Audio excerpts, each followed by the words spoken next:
Bonjour à tous, focus ce lundi sur la Nissan 370Z Nismo, la Kia Pro-Ceed GT, le développement de la McLaren P1, enfin avant cela, le palmarès 2013 Auto Plus des vols de voitures.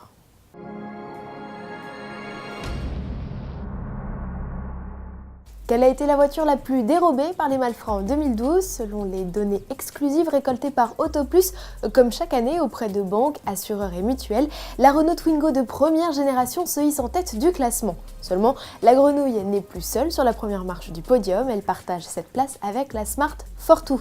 Depuis 6 ans, les deux citadines n'ont jamais quitté le top 5 de ce palmarès. Le BMW X6 en 3e place complète le podium. Enfin, notons une entrée remarquée du Mini Countryman à la 4e position de notre hit parade. Globalement, on a enregistré en 2012, pour la 11e année consécutive, une diminution du nombre de plaintes déposées.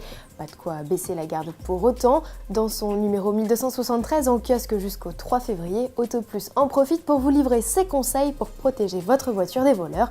Une enquête à lire également sur l'application iPad. Changement de registre, Nissan frappe un grand coup pour lancer Nismo, sa griffe sportive en Europe. Ce n'est pas un, mais 2 modèles au tempérament affirmé que le japonais propose. Aux côtés du baroudeur Juke, c'est avec le 370Z que le constructeur poursuit le développement de son label. Les détails avec Grégory Neve, directeur de la communication Nissan Europe. Par rapport à un 370Z, on va avoir plus de châssis, plus de moteurs, une meilleure tenue de route, enfin, on va essayer de sublimer tout ce qui existe déjà sur le 370Z.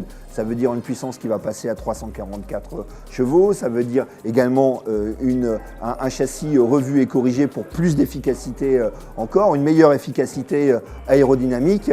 Mais bon, après, ce sera à découvrir sur la piste. Et sur la piste, justement, à défaut d'avoir pu en prendre les commandes, on remarque surtout son look plus méchant avec des boucliers affûtés, un large aileron et des jantes 19 pouces. La touche Nismo est apportée par un liseré rouge sur la carrosserie, signature typique du préparateur. À bord, les passagers sont installés dans des baquets en Alcantara et le volant reçoit un point milieu rouge.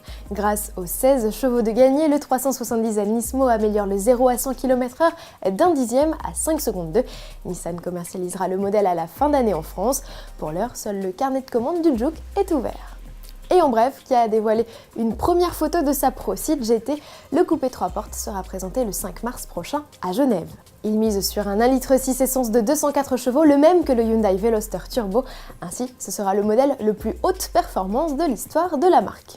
Allez, pour finir, restons dans le domaine des modèles sportifs, un gros cran au-dessus, cette fois avec la P1. La supercar McLaren, descendante de la célèbre F1, est en plein développement. Des tests que le constructeur anglais a choisi de nous faire partager à travers photos et vidéos. Il faut dire que la révélation du modèle de série est imminente, on l'attend pour le salon de Genève.